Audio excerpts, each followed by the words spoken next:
राहुल जी, ये बताइए कि आपका राग क्या है। मुख्यमंत्री गौ कल्याण योजना का नाम आपने डॉक्टर भीमराव अंबेडकर जी के नाम पर रख दिया।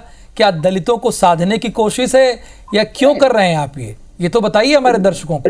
राहुल जी, उस योजना के नामांतरण के पीछे का उद्देश्य यदि आप स्पष्ट समझेंगे तो डॉक्टर बाबा साहेब भीमराव अंबेडकर इन्होंने देश को एक ऐसे आत्मनिर्भर इकोनॉमी की कॉन्सेप्ट दी थी और देश के पहले इकोनॉमिस्ट थे डॉक्टर बाबा साहब भीमराव अंबेडकर। माननीय मुख्यमंत्री जी स्पष्टता के साथ में कह रहे हैं कि गोपालन को जब तक हमारी कृषि के साथ में नहीं जोड़ा जाएगा, एक इकोनॉमी का वृहद कॉन्सेप्ट नहीं तैयार किया जाएगा, हमारे कृषक भी समृद्ध नहीं हो सकते और हमारे गोपालक किसान भी समृद्ध नहीं हो सकते। तो ये एक बहुत इसका सुवर्ण मध्य निकाला गया है और माननीय मुख्यमंत्री जी की स्पष्टता के साथ में इस योजना का नामांतरण करके एक संदेश भी दिया है कि आज हम एक आत्मनिर्भर इकोनॉमी की ओर हमारी गौ सेवा को लेके जा रहे हैं।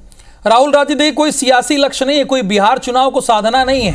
अब भीमराव अंबेडकर जी का सम्मान करती है भारतीय जनता पार्टी, इसलिए उनके नाम पर रखा है और उसके पीछे की वजह भी बता दी उन्होंने। हाँ जी, राहुल राजी से मैं कहना चाहूंगा कि एक बार सुसनेर गो अभ्यारण्य जाकर देखें। वहां आज की तारीख में 6000 गोवंश की सेवा हो रही है।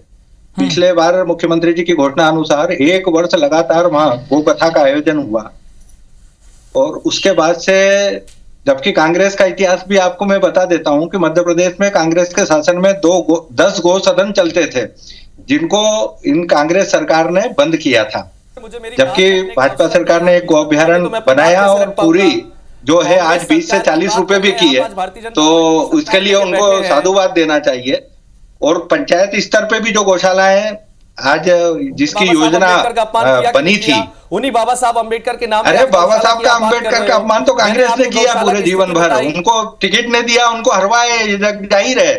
चुनाव में एक बार भी टिकट नहीं आपने दिया, ना भारत रत्न सम्मान दिया, तो बाबा साहब का अपमान तो आपने कांग्रेस करते ही आए हैं। आपका जन्मसिद्ध अधिकार है, लिख लो ना भाजपा के नेता हो। नहीं भाजपा के नहीं, हम तो गौ भक्त हैं, इसलिए बता रहे हैं कि जो गौ माता के हित में जो काम हुआ है वो केवल और केवल भारतीय जनता पार्टी की सरकार ने किया, इसलिए उसको साधुवाद। साहस है तो सत्य सुनिए। गौ माता सुसनेर में गौ माता नहीं मरी क्या? सुसनेर में गौ माता नहीं मरी क्या? किसकी बात कर रहे हो आप? गौ माता तो उसकी आयु होती है, उसके बाद मरती है।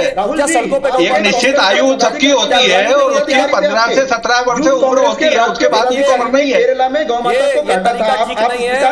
एंकर महोदय, आपसे निवेदन करूंगा, ने चुप कराए, बात रखने दे। अगर इसी प्रकार से आप यदि झूठ बोल रहे हो तो झूठ का समर्थन हम नहीं कर सकते, हम झूठ को नहीं सुन सकते। आपने 10 गौ सदन कांग्रेस ने क्यों बंद किए थे जो मध्य प्रदेश में चलते थे? बड़े अपमान आदरणीय अमित शाह जी ने कांग्रेस ने किया, बाबा साहब का अपमान किसी से छुपा नहीं है।